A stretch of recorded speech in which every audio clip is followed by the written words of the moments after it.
But for a lot of my patients, it was more just the comfort of me being there and having a medical professional with them and asking all of these other questions related to their cycle and their fertility and not the actual injections themselves.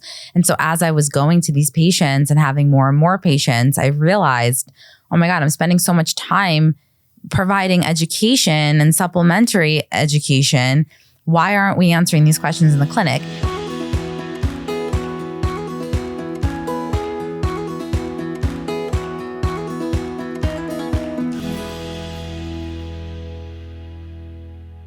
Okay, I'm so excited to have you here.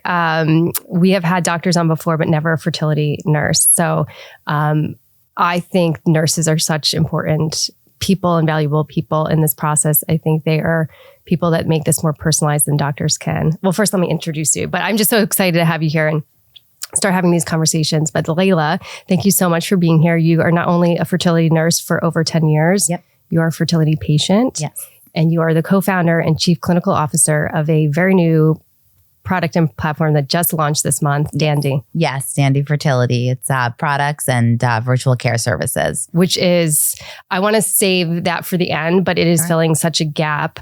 But thank you so much for being on Quiet the Clock. These are such important conversations to have. And thank you for having me. You trekked in from Jersey to be here, and we're so excited to have you. Thank you so much for having me. Let's start with your career and how you found yourself being a fertility nurse. Sure, yeah. I always say it kind of just fell into my lap because I used to work in pediatrics and I was getting kind of bored, for lack of a better word, because it becomes really monotonous. You're doing the same thing every day. And I was doing it for about 5 or 6 years. And I just wanted to learn a new skill set. So I actually applied for a recovery room position at a fertility clinic. Mm-hmm. And when I went in, the nurse manager asked me if I was interested in being an IVF nurse. And I didn't have any clue what IVF was. I didn't know. Really? I didn't know. And how old were you at that time? I was 28. So not only did I not know anything about IVF, but I didn't know as much as I thought I knew about fertility, about my own cycle, my menstrual cycle, my period. All the things that I learned, I had no idea. Which is so interesting as a nurse, right? Because we have not had, like I said, we have not had a nurse on. Yeah. But as women that are not in the medical field, we know nothing, but that's really interesting. I really had no idea. Yeah. And I'd been a nurse at that point for about 7 years because I'd worked in the hospital in pediatrics before and then the pediatrician's office. So I couldn't believe how little I knew about my own cycles and fertility in general. But I was 28 at the time when I started. And so she asked me if I wanted to be an IVF nurse, like a floor fertility nurse instead of the recovery room. I said, sure, I'm happy to learn and see if it's my thing. And it really quickly became my thing. I feel like I used to always say that I don't have any real talents. Like when people were like singers or dancers. I played soccer my whole life. I was decent. Me too. But Me really, too. Yeah. I was decent, but I always say I don't have a real talent in life. And I've now come to realize as an adult that my talent is connecting with people. And so I feel that the fertility journey is so intimate. Oh my God. That connection is so important. And I don't think that every nurse has that in any field, but especially in fertility. So it just kind of fell into my lap. And I think that is such a niche and part of the medical world that requires people like you that have that strength of making those connections. Yeah. Because like you said, it's such an intimate space. It's such a vulnerable space. So I do think it takes someone that's passionate about it and can create those connections. Yeah. So I started RMA of New York. It's, I guess, 10 years. And then during my time there, I think it was about 2 or 3 years in, I was doing one of my patients' injections. So I would go to people's homes and do their injections for them. I want to talk about that too, but I want to back up because you said very quickly you realized this was your thing. Yeah. What was it that made you realize? I think that I'm a hardcore empath. And I think that that's what fertility patients need. They want to feel seen and heard. And I think that that's what made me connect with my patients so well. And so whether it was, delivering good news or bad news, I guess I was good at doing it in a way that made people feel really comfortable. Totally. Yeah. Yeah. And my patient population wasn't very easy. I had a pretty demanding patient population at RMA, but I was just able to connect with them. What do you mean by that when you say demanding? We have a lot of, high power career women, type A personalities. I'm type A too. So maybe I connected on that level. And so everything was very, scheduled and planned. And I think that those types of personalities, myself included, can be very difficult because you are very demanding. There's certain standards that you go by. And I was just able to cater to them pretty well. And so I would just hit it off. I think too, I'm curious your thought on this is, I think this is and in a lot of ways in other medical fields, but obviously we're talking about fertility, being that way probably works to your benefit because I think you have to have such a voice and you have advocate so hard. Yeah, you yourself. Do need to advocate for yourself in any walk of healthcare, but with fertility, it's especially tough because, like I said, it's such an intimate thing. It's not like going to your primary care provider, right? Getting your physical, getting an EKG. This is very intimate stuff, and there's a lot of details with your, sex life and things like that you need to feel comfortable talking to your healthcare team about. It's instantly the state of vulnerability, and for me as a fertility patient too, I think you're already in this. Yeah, you're already in this place of like very fragile, very vulnerable. And it's really hard. So I think your job as a nurse is so extremely important because you have more of that patient care face to face. Yeah, we're the ones that really are with the patients the most. We're in contact with them the most. They see their physicians for that first consult for maybe an hour and a half tops. And then when they come in for monitoring, they see the doctor for about 2 minutes total. And then they get shifted to the nurse. Yeah. And then the nurse calls with results and instructions at most clinics. So it really is the nurses that are in heavy contact with the patients. Do you think that is sort of talked about enough or disclosed enough in the beginning that like, hey, here's the expectation. Like, here's how much you're going to see me. Here's how much you're going to talk to your nurse. That wasn't my experience, but I'm wondering if there's like anything being done to just make that expectation more clear. Because I've talked to so many women, myself included, my experience that there is this frustration of not having that access to their doctor, feeling like they're on a conveyor belt. So I'm just wondering, like, are we moving in a direction that we're getting more clear about those expectations? I hope, but I will say when I first started working, that was definitely the trend that patients did not realize that, or even with like their procedures, they didn't realize that because the office is open essentially 24/7, that your doctor can't physically be there every single day. And so it's a rotating schedule of physicians and nurses. And so you're not seeing your doctor every day. You might not even see the doctor that you consulted with for your actual egg retrieval procedure, for example. So I think that over time we've learned that the more we tell patients and the more they know what to expect, the better their patients are going to feel. So I think we're moving, I can't speak for every clinic. I only have experience at one clinic, but we have a ton of patients. And the other thing that you mentioned, the conveyor belt thing, and a lot of patients say they feel like that, or they feel like they're in a factory. Yeah. It's a blessing and a curse, because the upside of that is that these clinics that have the higher volumes have more data, and they can yield better results using that data. Yeah. So it's really a blessing and a curse, because yes, there's not that much personalization, which is where the concierge business that I started that is now folded into Dandi, that's where that comes in. But at the same time, you have all of that data and you have the success rate. So it's really, which I don't think women know that. And I didn't even realize that until you and I spoke on the phone months ago, that is sort of part of it, is that the higher the volume, the more data, the more we can maybe change protocols or tweak things to make it more successful. Yeah. And if it's a good clinic, the volume is going to build. So, some clinics start out and they may be a little bit feel more boutique-y and have less patient volume. But if they're doing a good job, more people are going to come in, and eventually everyone wants to be successful. Correct. And their volume is going to go up too. And so you run into the same issues, which is why I think supplementary care is so important, which is why I started my business. And then, when I met my co-founder, we funneled in products and things like that. Yeah. Well, before you get there, I have a couple more questions. Sure. As a nurse and having more, connections with patients, close contact with patients, what have you seen Like, what has your experience been like working with women?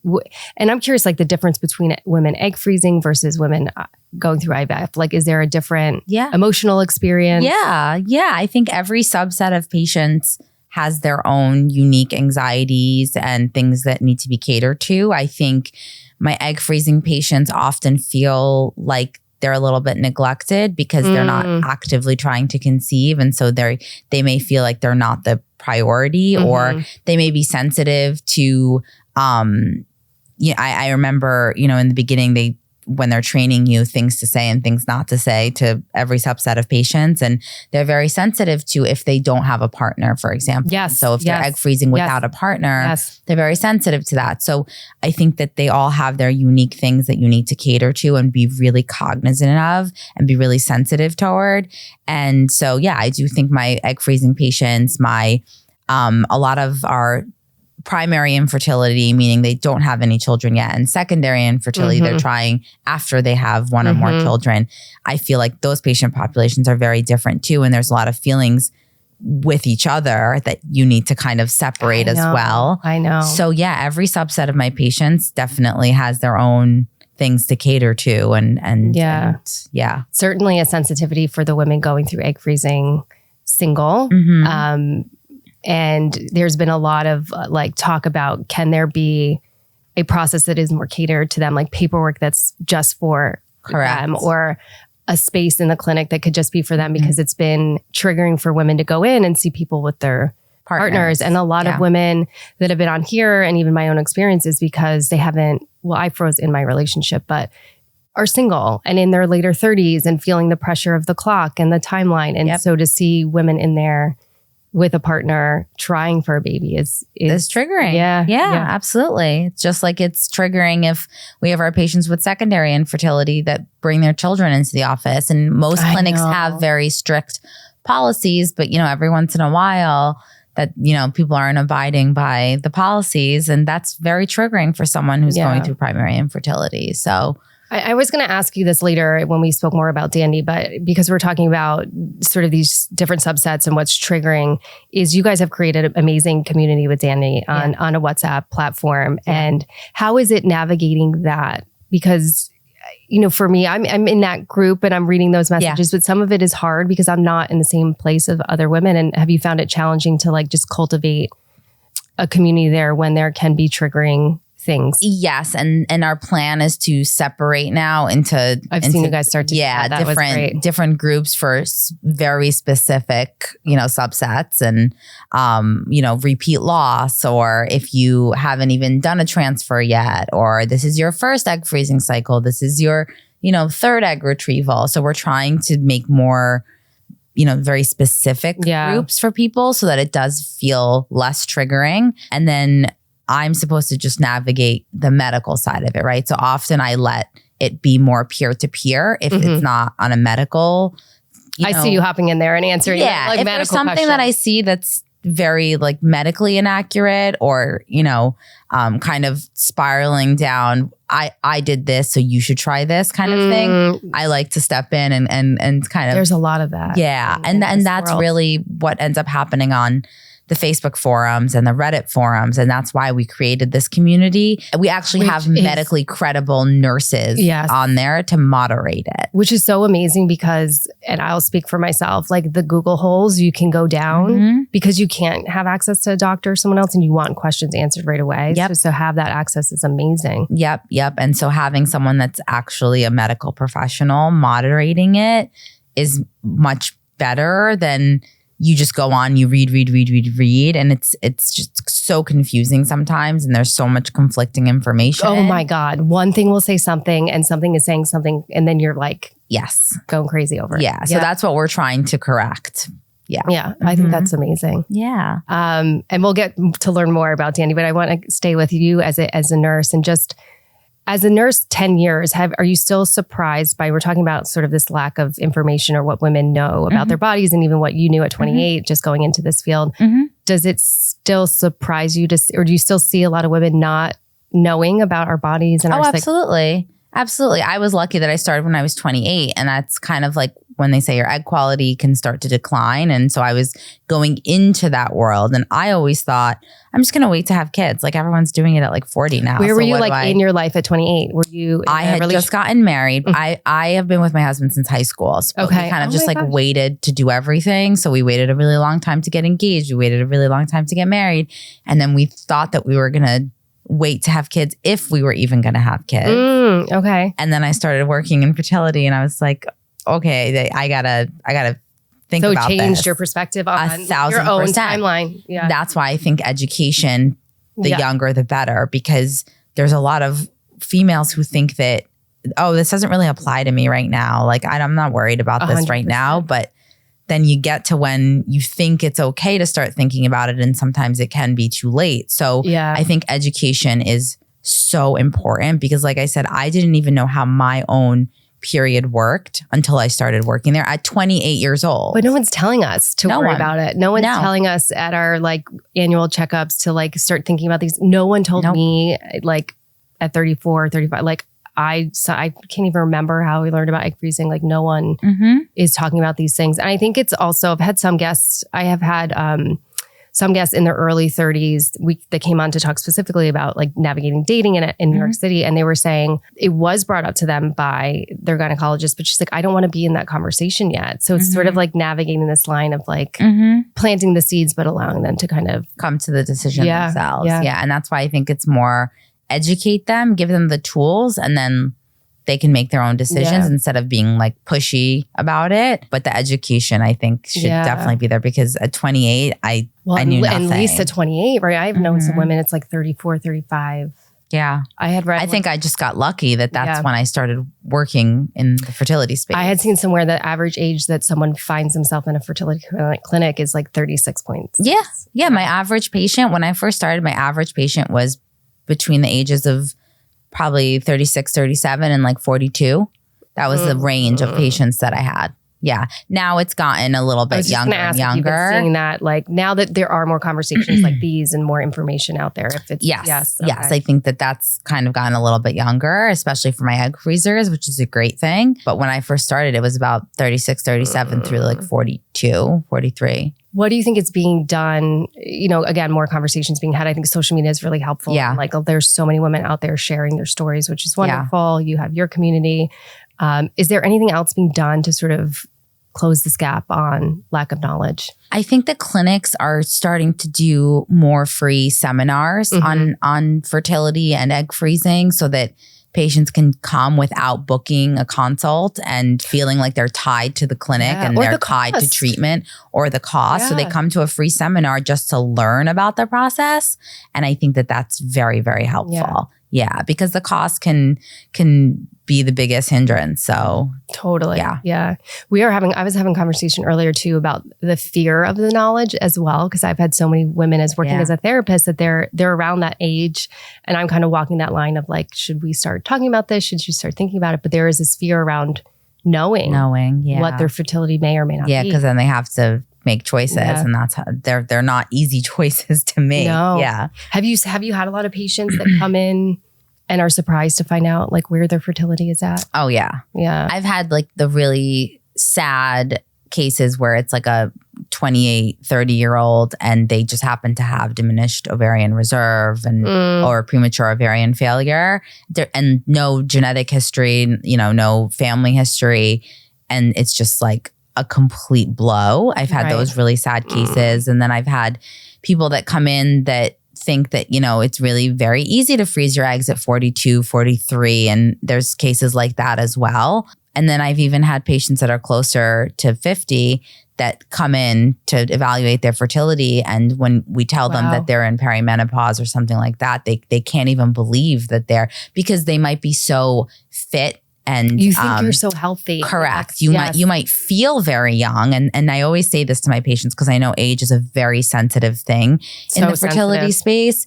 How you feel and what your biological eggs are completely different. Unfortunately, we just don't have biology on our sides in that respect. And so how you feel is not, unfortunately, correlated to what your evaluation might show. Yeah. What is your thought on the age? Because that does cause so much angst. And one of the reasons that this is called Quiet the Clock is that there is this narrative that like at 35, your fertility falls off the cliff. Yeah. And so all these women in their, early 30s are just like, feel like we're up against this clock. And I felt that way too. Like it's a lot of pressure. It's so much pressure. Yeah. But it's built on this narrative that at 35, it's over. Yeah. Right. 35 has always been, even before I started working fertility, I remember 35 has always been that scary number for some reason, where it's not even that accurate.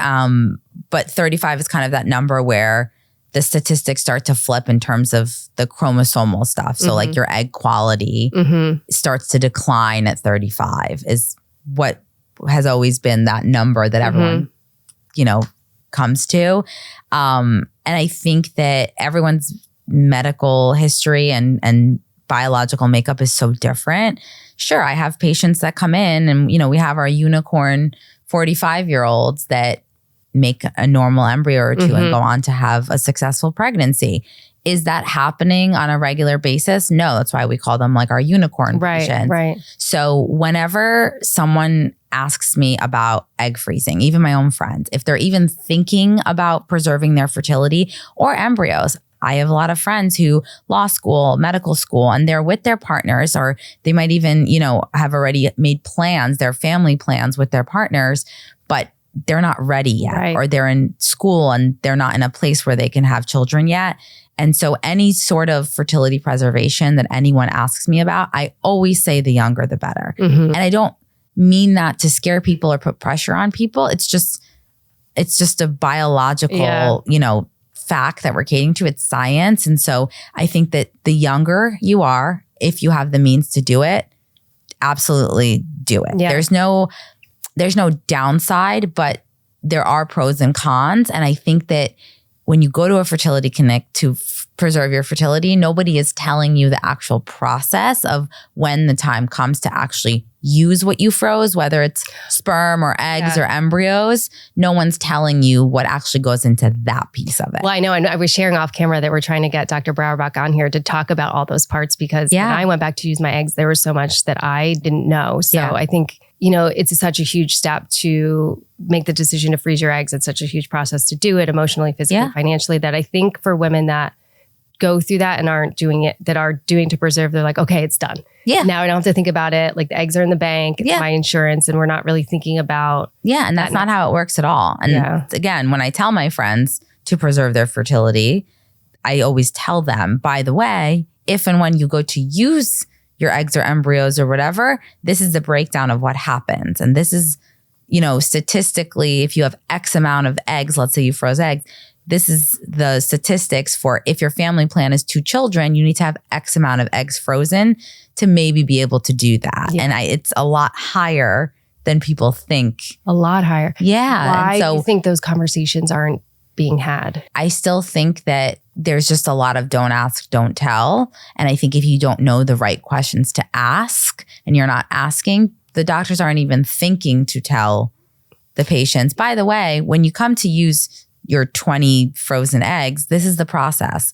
This is the drop from 20 to X amount of embryos that we may make. Drop to thaw, drop to fertilize, drop to blastocyst, drop exactly. to testing. Yeah. Exactly. And I think there's also so much information to cover in that initial consult that the doctors aren't getting to everything. And patients are probably so overwhelmed with information that you don't know what to ask. And again, that's where the supplementary care comes in, and people like me who do the consulting and kind of prep you beforehand and then hold your hand through it is very important. I had a meltdown moment after my miscarriage because I was just consuming so much information, reading so many books, and like Rob, my partner, was like, you need to stop. I was like, you don't understand.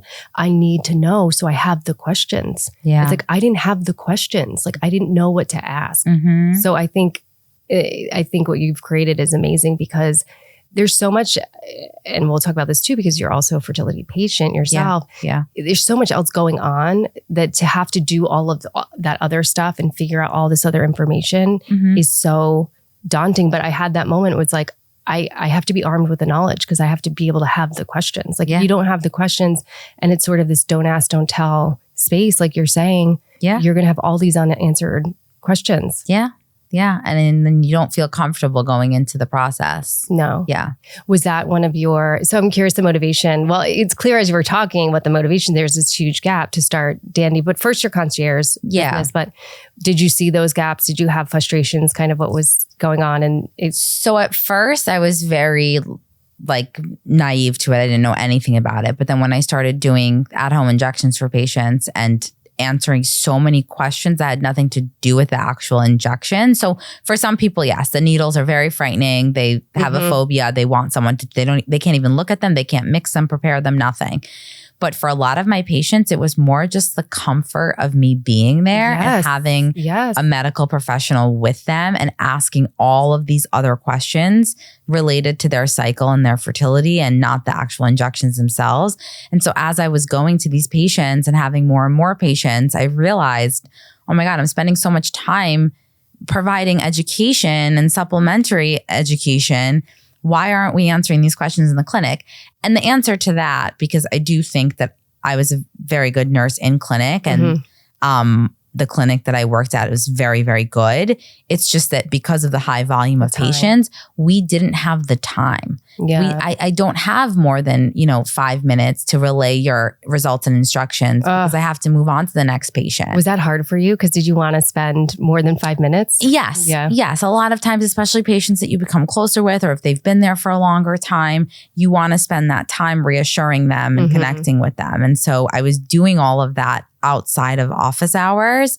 And then I realized, oh my God, these questions are not being answered in clinic at a very good clinic. So if I can't do it and this great clinic can't do it, and I think I'm a really good nurse, then something is missing. And then I started my own concierge business. One of my patients kept pushing me to do it. And I knew nothing about the business world. I didn't know how to start a business. That's so funny because as a therapist too, like we go to school for all this stuff and then they're like, you start your own business. You're like, I don't know. It's not our wheelhouse. Not at all. Because we're learning our field. It's not our wheelhouse. And so she kept pushing me. And so I finally looked into it and started it.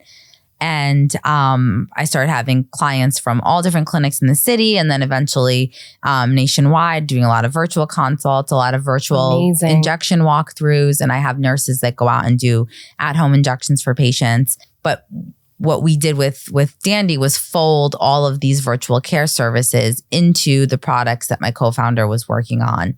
And actually, one of my former patients was an early advisor for the company. He's the one that connected me. He sent me the deck and he said, I think you would be perfect for this. And then I connected with my co-founder and we just— who we're going to have on the podcast too to talk about, again, Dandi, but also his experience as a male. In the fertility space. In the fertility space. Yeah.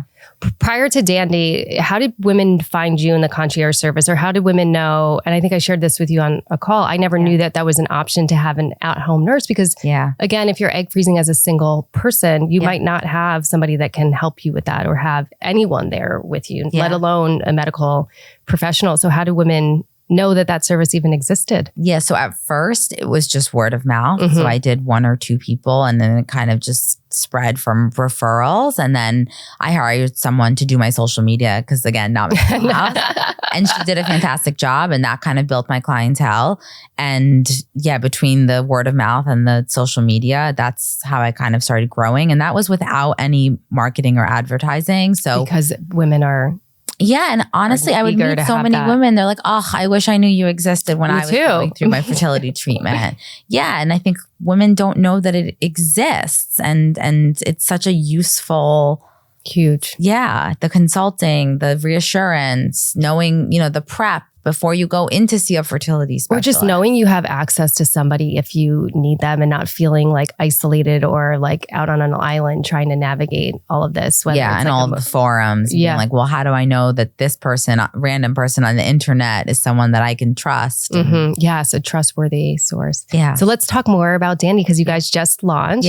We just launched last week. And tell us more about what you guys are providing. So Jake was working on products to make the fertility injection process more comfortable. So the injections, there's no, great way to make them suck endless. They're not pleasant. I've done them myself and they're not great, but we wanted to come up with a way to make people feel more comfortable while they were doing it, a more holistic approach to it.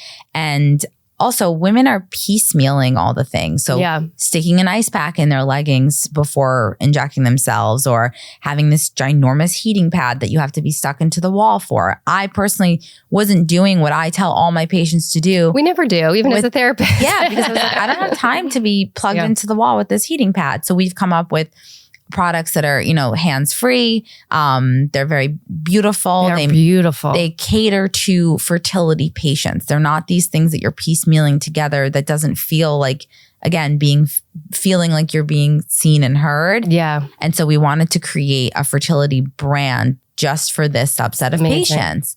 And so he was working on the products, and then my patient was an early advisor with him, brought me into the mix, and I told Jake about the services that I'd been working on with my concierge service, and I'd always wanted to scale it but didn't know how, and so this was kind of the perfect partnership. Yeah. And we think that the products and the services work beautifully together. You don't have to purchase those services to use the product or vice versa. We think they work beautifully together, but it's kind of a la carte as well, so that everybody can do what caters to their specific needs. Yeah. My sense is if someone at first just buys the product, they're going to eventually want the services too, if they don't think they need them at first. Yes. I think it's hard to know what you need before going through the process. Yes. And we feel very confident in, if you do book with one of our nurses, you're going to have such a good experience that you're going to come back, because I do think our team of nurses is just phenomenal. I bet they're phenomenal. Yeah. I think too, women are seeking that support and that knowledge. And again, it's so nice to have a medical professional. And prior to your service, I think women were just trying to connect with other women that have been through egg freezing but they don't.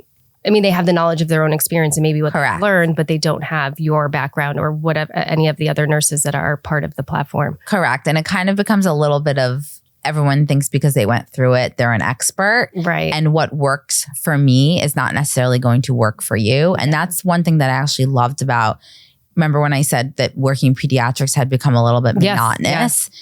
You don't see that in the fertility space. And this is exactly why. Every female's medical history and biological makeup is different. And so what works for me is not necessarily going to work for you. Right. And also in terms of clinics and doctors and clinical care teams, everybody's personality is different. And so I might love this doctor at this clinic and you might have a terrible experience. I've had that experience. And if you go on these forums and you see like someone's bashing this clinic or doctor and you're like, oh, I actually love that doctor and I had success with this doctor. And so that's where, when it's not personalized and it's just at random on the internet, it becomes a little bit difficult to navigate. How do I trust this person? They're not an expert. I went through childbirth. I am not anywhere near childbirth twice. I am not an expert. I can only tell you my experience, but that doesn't make me an expert. So I think having a trusted medical professional is very important. Yeah. Yeah. And you guys also will have therapists on staff. Yes. Yeah. Yes. So we're going to build out a whole team that we've, vetted out and used ourselves. And that's when I started my concierge business, even acupuncturists. I'd never done acupuncture before.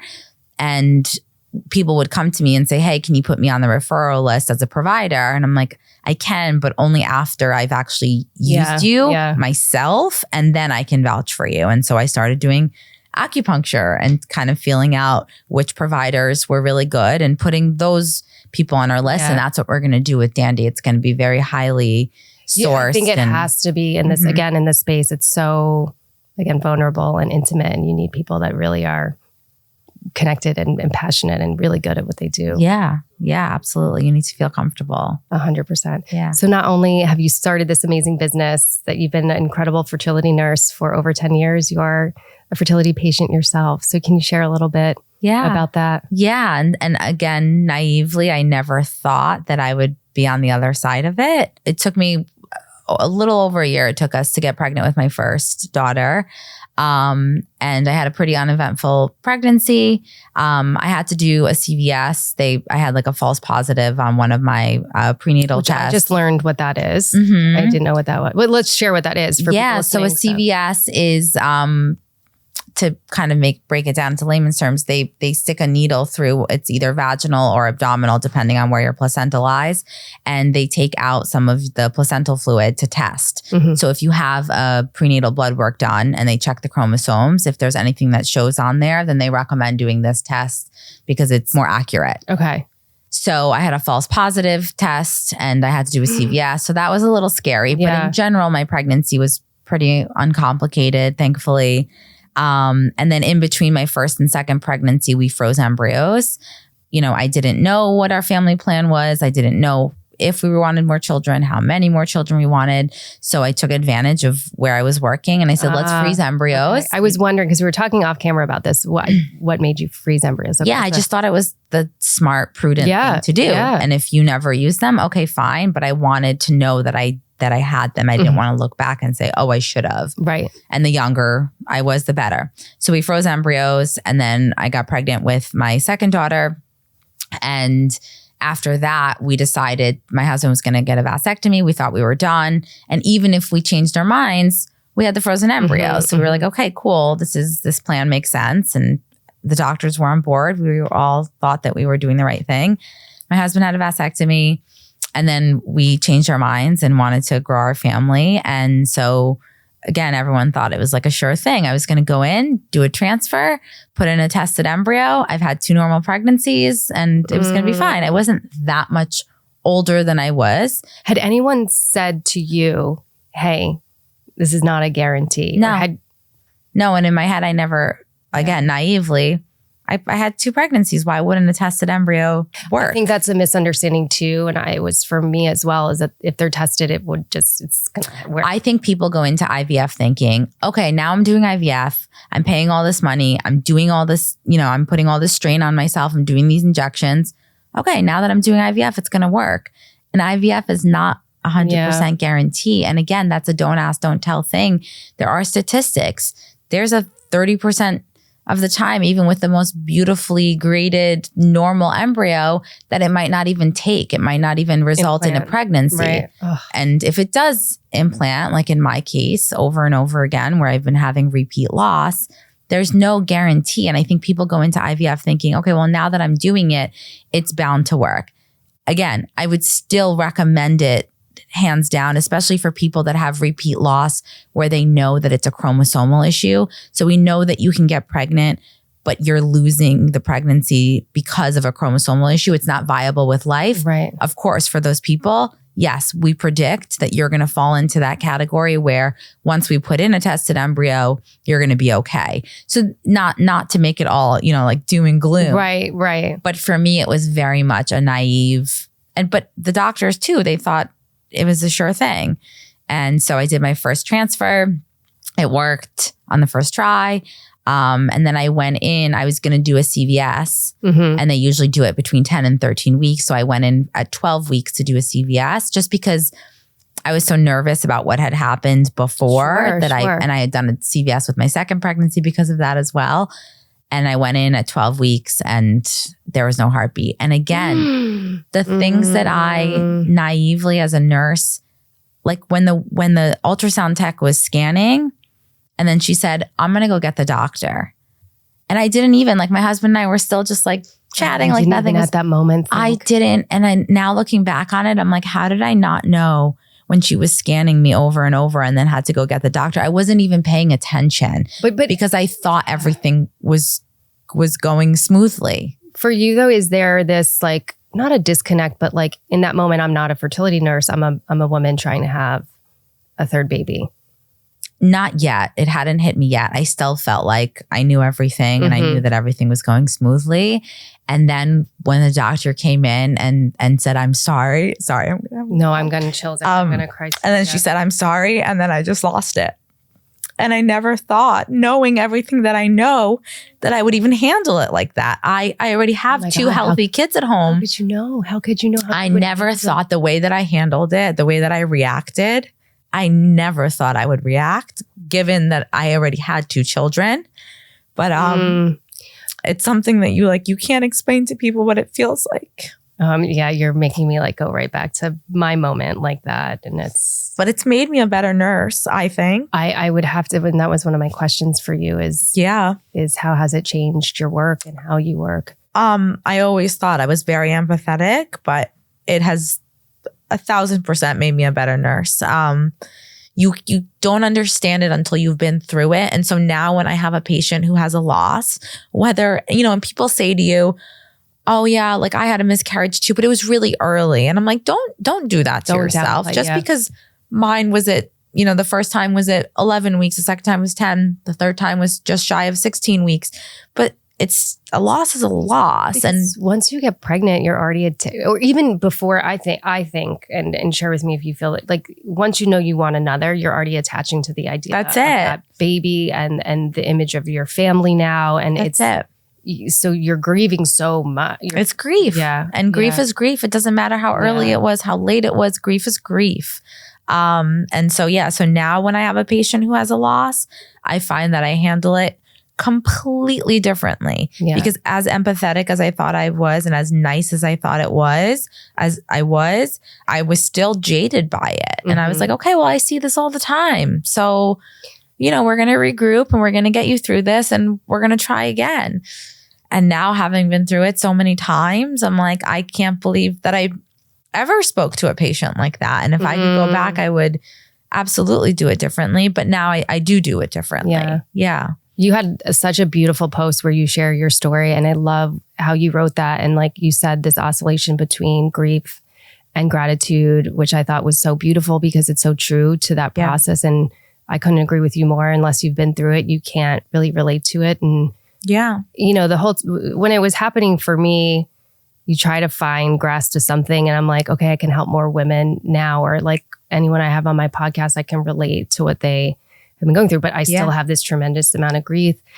And the other thing you said in that post was like the feeling you get when you see another pregnant woman. Yeah. And that pang. But then you also said, which I really liked, now I'm crying, was just like the relief for her because she made it through the other side. I do. Every time I see a very pregnant person or someone with a newborn, I'm like, oh my God.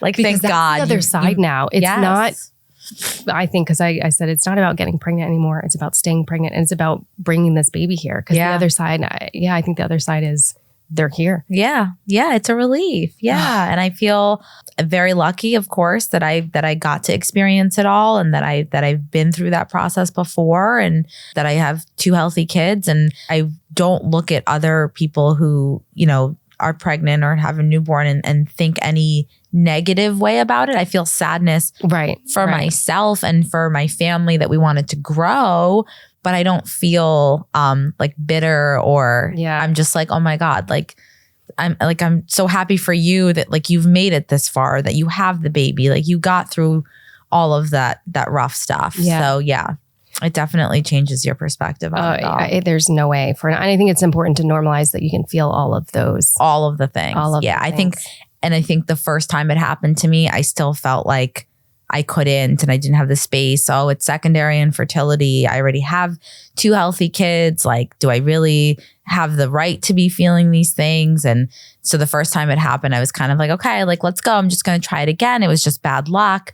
The second time it happened, I was like, okay, like my bad luck has to run out at some point. So then when we did it the third time, now I think I've allowed myself to feel all the things and kind of go through, like, when I need to cry, I cry. And when I, the days that I have good days, great. And then sometimes I remember that it happened and it all comes back again. And now I just actually allow all the feelings. I think that's so important. I think you're obviously a very ambitious person. And I think a lot of us are type A and like to control all the things. And we could just like keep soldiering on. In a lot of ways we do. We have children, we have careers, we have things that need us. But I think giving ourselves that space to grieve and to feel all the emotions is so important. Yeah, absolutely. It's necessary. Yeah. Yeah. Because it can compound. And I think that's something that my OB said to me when I saw her last week, just as a follow-up after my procedure and everything after this last time.